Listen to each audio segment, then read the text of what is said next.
World Intangible Cultural Heritage, Asian Poetry and Talk Show with Dr. साहेब खंदारे. तर हो, इतिहास हा त्याच्या समकालीन असतो.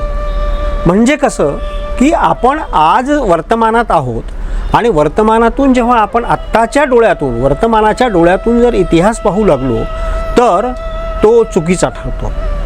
म्हणजे असं लोक विनोदानं म्हणतात ना की आज जर छत्रपती शिवाजी महाराज असते तर ते तलवारीनं नसते लढले, तर ते आज क्षेपणास्त्रांनी सज्ज असलेल्या आपल्या सैन्यानिशी लढले असते.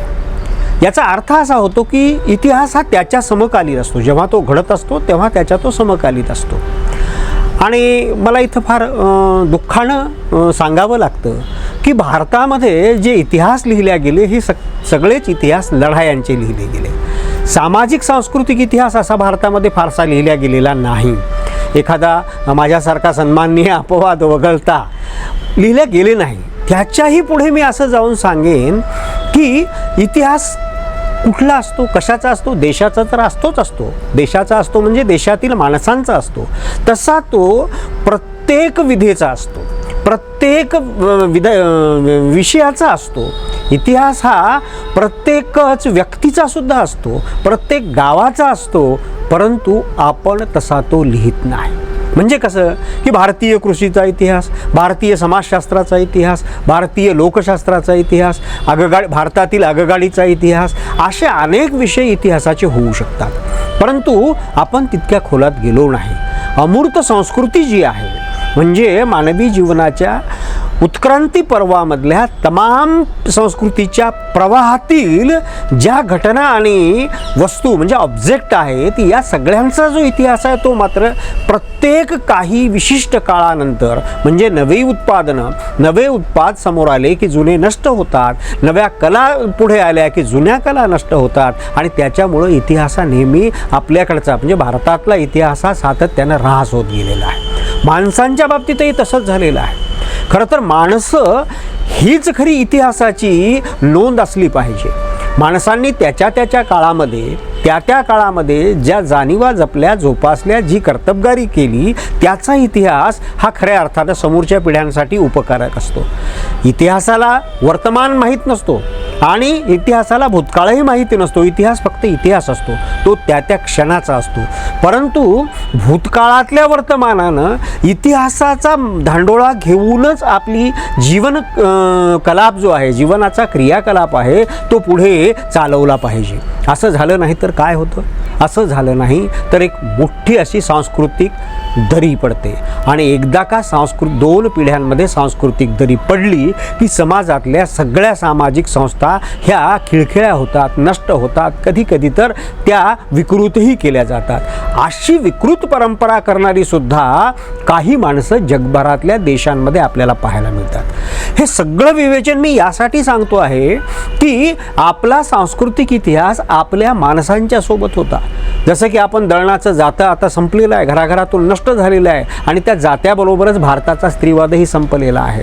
आता नव्यानं जी मांडणी लोक करत आहेत त्यांच्या हे लक्षात आत्ता येणार नाही, परंतु त्याच्यासाठी हवा असणारा सांस्कृतिक इतिहासाचा जो मागोवा आहे, त्याचा जो धांडोळा आहे, त्या जाणीवांच्या प्रदेशामध्ये तुम्हाला स्त्रियांच्या जावयाचा असेल तर तिचा अगदीच ऐतिहासिक काळाच्या पाठीमागे जाऊन प्रागैतिहासिक काळामध्ये शोध घ्यावा लागतो आणि तिथं मग स्त्रियांसाठी जातं महत्त्वाचं असतं. मी हे यासाठी सांगतो आहे की अशा संदर्भातली माणसांची कविता, आज आपल्यात नसणाऱ्या माणसांची कविता घेऊन आपल्या पुढे आज एक कवी आलेले आहेत.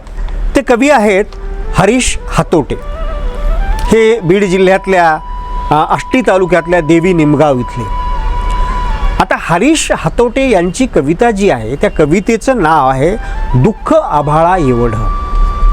बघा, दुःखाशिवाय कविता होत नाही असं नाही. दुःखाला सोडून सुद्धा कविता होते, आनंदाची सुद्धा कविता होते, परंतु दुःखाचा परीघ जितका मोठा आहे तितकाच तो किती खोल आहे याच्यावरती त्या कवितेचं मोठेपण असतं. मग दुःखाचा परीघ खोल आणि मोठा कसा ठरवायचा?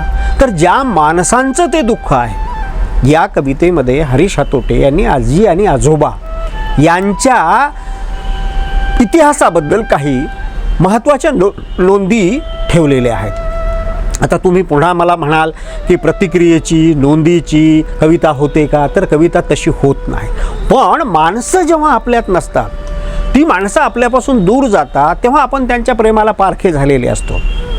म्हणजे मी वारंवार ते वाक्य पुन्हा सांगतो की it is not tragedy that man become old or die but cease from love. आपण त्यांच्या प्रेमाला पारखे होतो. हे प्रेम काय असतं बरं, तर हे प्रेम असतं जगण्याची हातोटी, जगण्याची जिजीविषया, जगण्याच्या संदर्भात असलेली ऊर्जा.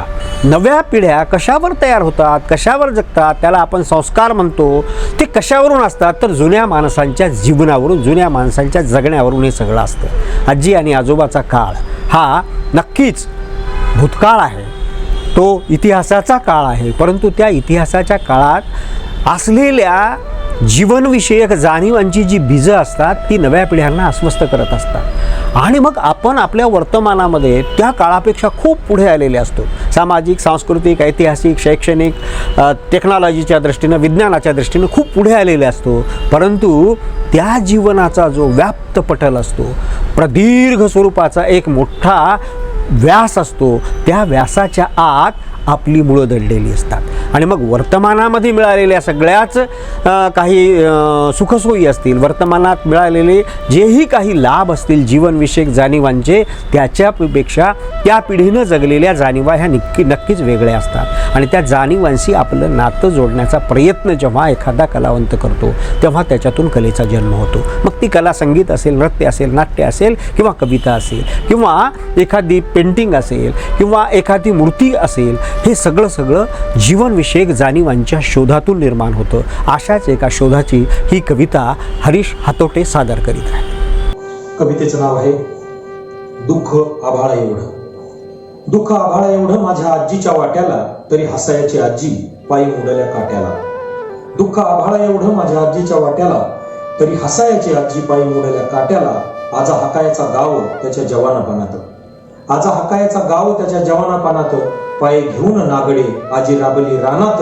दिसभर काम नाही आजा फिरत राहायचा, दिसभर काम नाही आजा फिरत राहायचा. माझ्या आजीच्या कामाची फक्त कसोटी पाहायचा. नाही काम त्याला काही येई फिरून थकून, नाही काम त्याला काही येई फिरून थकून. वाढलेलं ताट पुढं मारी तिलाच फेकून. माझ्या आजीच्या अंगाची होई फार लाही लाही, माझ्या आजीच्या अंगाची होई फार लाही लाही. ओढी संसाराचा गाडा फक्त आई बापा पायी. आजी म्हणायची मला बाबा चोप माझी मान, आजी म्हणायची मला बाबा चोप माझी मान. तांब्या भरल्या पाण्याचा मारी लार दुश्मनानं. माझ्या आजीच्या बापाचं गाव दूर घाटावर, माझ्या आजीच्या बापाचं गाव दूर घाटावर. त्याच्या वाटेवर होते किती ओढे किती पूर. तिला जायला यायला बाण दिलं होतं घोडं, तिला जायला यायला बाण दिलं होतं घोडं. घोडं इकून आज्यानं घेतलेली बैलजोड. पुढं बैलजोड गेली गोठा ओस झाला सारा, पुढं बैलजोड गेली गोठा ओस झाला सारा. गोठ्यामधल्या मिखीला नाही लागला कासरा. शाळा लेकाला शिकाया मुडी गळ्यातले मणी, शाळा लेकाला शिकाया मुडी गळ्यातले मणी. सांगी लेकाला उगाच त्यांना सांगू नका कुणी. नाही म्हणली पाऊस नाही म्हणली तुफान, नाही म्हणली पाऊस नाही म्हणली तुफान. सुख दुःख जीवनाचं आजी पाखडी सुपान.